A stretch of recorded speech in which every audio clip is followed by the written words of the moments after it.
welcome to Keeping Construction Moving. Thank you very much for joining us today. I hope that you are all well. Today, we're looking at getting the construction industry through the COVID-19 crisis, looking at the challenges facing the construction industry, the pain points for construction companies, and how the industry and the government is responding to those challenges to get the industry through the current situation, but also looking beyond the current situation into how companies should be preparing and are preparing for what comes next. Today's discussion will be around the emerging trends and the learnings we've had in the past experiences, which will allow us to navigate through the next era. While cash flow has always been a crucial element in the success of projects, it is now without a doubt the single most important element for survival. Proper planning and factoring contingencies, which have been the victim of price negotiations in the past, are key for better project execution.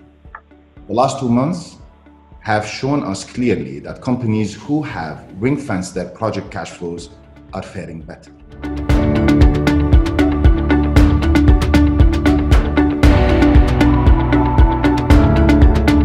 I think for contractors to get their arms around the impact on cost per project is the most critical need right now, to understand what impact that has on cash flow and being able to fund that in the short term, and then obviously to explore ways to recover those costs through the various legal mechanisms that have been discussed previously through these sessions.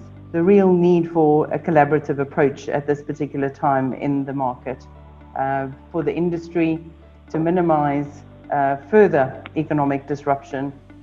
That becomes very critical for both the economy as well as the country, given construction has such a large impact on the economy.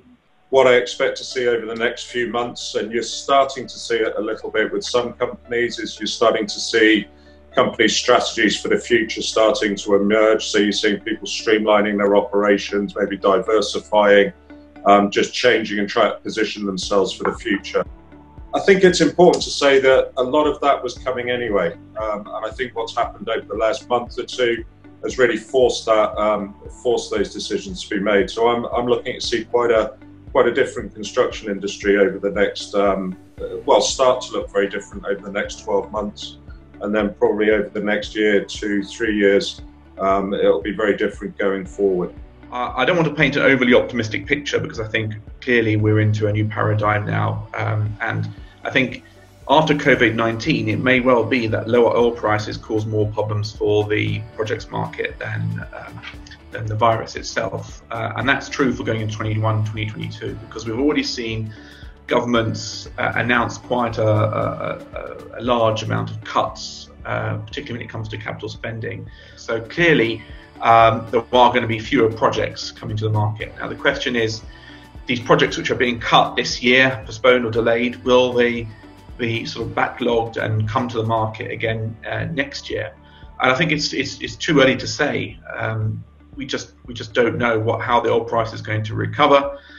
We don't know what will happen to these projects. But what I will say is the government's obviously going to reprioritize their project spending, and it'll be some time before we know what their priorities are going to be. The construction industry, if we don't cooperate and unfortunately share the pain, it's the new recipe of win-win-win is to minimize the loss for everybody.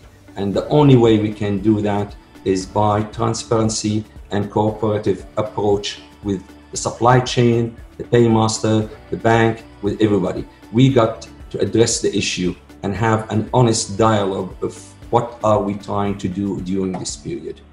The same thing apply internally. We need to continuously update our business plan, be honest with ourselves, what can we and cannot achieve, and tailor our business toward that.